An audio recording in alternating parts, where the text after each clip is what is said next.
ईर्ष्या एक ऐसी आग है जो दूसरों से पहले ना खुद को जलाती है। आज हम नज़र की कहानी में उतरने वाले हैं जो इसी जलन के भयानक अंजामों पर, सच कहूं तो एक बहुत ज़रूरी चेतावनी है।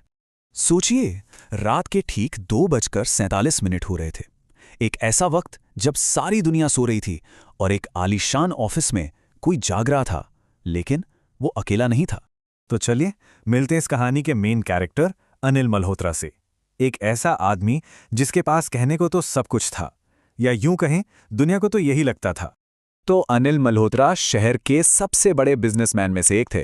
अपनी सक्सेस का सारा क्रेडिट वो खुद को ही देते थे। भाई, मेरी मेहनत है, मेरा तजुर्बा है। लेकिन हर प्रेस कॉन्फ्रेंस की उस चमक दमक के पीछे एक सच छुपा था, एक जलन जो उन्हें अंदर ही अंदर खाए जा रही थी। और उस जलन का नाम था नमन अग्रवाल। अनिल की परेशानी की वजह बिल्कुल साफ थी।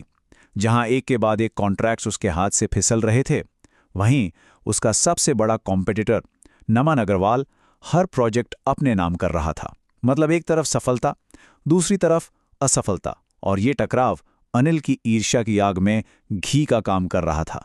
अब जब मेहनत और लॉजिक काम नहीं आ रहे थे, तो अनिल का दिमाग एक ऐसी दिशा में मुड़ा जहां उसे कभी नहीं जाना चाहिए था। उसे यकीन होने लगा था कि उसके बिजनेस में जो भी गड़बड़ हो रही है, उसके पीछे कोई आम वजह नहीं, बल्कि एक काली शक्ति है, एक बुरी नज़र जो नमन ने उसके काम पर लगाई है। और बस यहीं से कहानी एक बहुत ही भयानक मोड़ लेती है। अनिल अब वो दरवाजे खटखटाने वाला था जो हमेशा बंद ही रहने चाहिए। अपनी हताशा में अनिल ने अपने पुराने ड्राइवर से इस बुरी नज़र का जिक्र किया। ड्राइवर ने उसे एक अघोरी के बारे में बताया जो शमशान में रहता था और जिसकी शक्तियों के किस्से मशहूर थे। अपनी सफलता वापस पाने के लिए किसी भी हद तक जाने को तैयार अनिल उसी रात उस डरावने शमशान घाट पहुंच गया। इससे पहले कि हम आगे बढ़ें, ये समझना जरूरी है कि अघोरी आखिर होते कौन हैं। ये वो साधु हैं जो समाज के नियमों से परे शमशान जैसी जगहों पर साधना करते हैं। अनिल का उनके पास जाना ही ये दिखाता है कि वो कितना ज्यादा डेस्परेट था, बदला लेने के लिए कितना उतावला था। अघोरी ने अनिल के मन की बात पढ़ ली थी। उसे बदला चाहिए था, कोई मदद नहीं। तो अघोरी एक टोटका करने को तैयार तो हो गया, लेकिन उसने एक बहुत बहुत ही जरूरी चेतावनी दी। और यही वो चेतावनी थी जो इस कहानी का पूरा भविष्य तय करने वाली थी। वो पूरा अनुष्ठान बहुत सिंपल लेकिन बेहद डरावना था। चिता की राख से बनी एक गुड़िया, उस पर नमन की तस्वीर चिपकाई गई और फिर उसके सीने में 3 सुइयां छुबो दी गईं। अनिल ने जब अघोरी की चेतावनी सुनी तो वो हंस पड़ा। उसने कहा, मैं डरने वालों में से नहीं हूं। उसे अपने ऊपर पूरा भरोसा था और उसने वो श्रापित गुड़िया ले ली। और फिर जादू ने असर दिखाना शुरू कर दिया। अनिल की दुनिया तो बदलने लगी और उसी के साथ नमन की दुनिया भी। असर तुरंत और जबरदस्त था। कुछ ही हफ्तों में नमन के प्रोजेक्ट्स फेल होने लगे, यहां तक कि उसकी कार का एक्सीडेंट भी हो गया। और दूसरी तरफ अनिल की किस्मत तो जैसे चमक उठी थी। नए कॉन्ट्रैक्ट्स, नया बंगला, हर तरफ उसी की जीत हो रही थी। अनिल तो अपनी सफलता के नशे में बिल्कुल चूर था। उसे लगा कि उसने अपनी किस्मत को काबू में कर लिया है।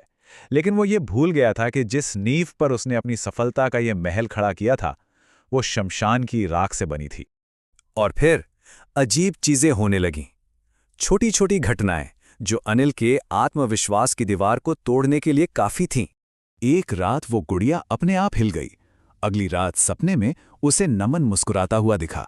अनिल पसीने में भीगकर उठा और उस एक पल में पहली बार उसके दिल में डर ने दस्तक दी। उसने अघोरी की उस सबसे बड़ी चेतावनी को तोड़ दिया था।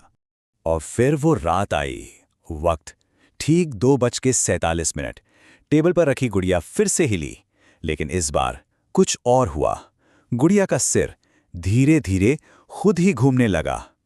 अनिल ने कांपते हाथों से उसे उठाया और जो उसने देखा, गुड़िया पर लगी फोटो अब बदल चुकी थी। वो उसके दुश्मन नमन की नहीं, बल्कि अनिल की खुद की थी।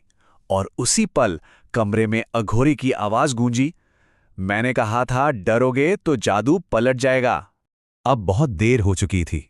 डर मन में आ चुका था और श्राप वो पलट चुका था।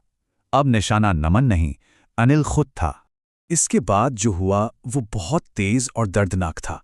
अगले कुछ ही महीनों में अनिल की पूरी दुनिया बिखर गई।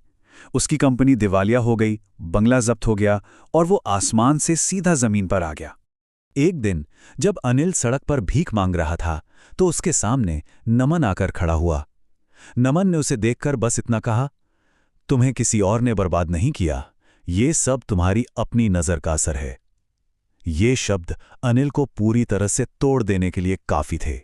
और यही इस पूरी कहानी का सबसे जरूरी सबक है। असली नजर नमन ने नहीं लगाई थी, वो तो अनिल की अपनी ईर्ष्या, उसकी अपनी जलन और आखिर में उसके अपने डर की नजर थी जिसने उसे बर्बाद कर दिया। ये कहानी अपने पीछे एक सवाल छोड़ जाती है, क्या सबसे शक्तिशाली श्राप वो है जो हम अपनी ही ईर्ष्या और डर से खुद पर डाल लेते हैं? इस पर विचार जरूर कीजिएगा।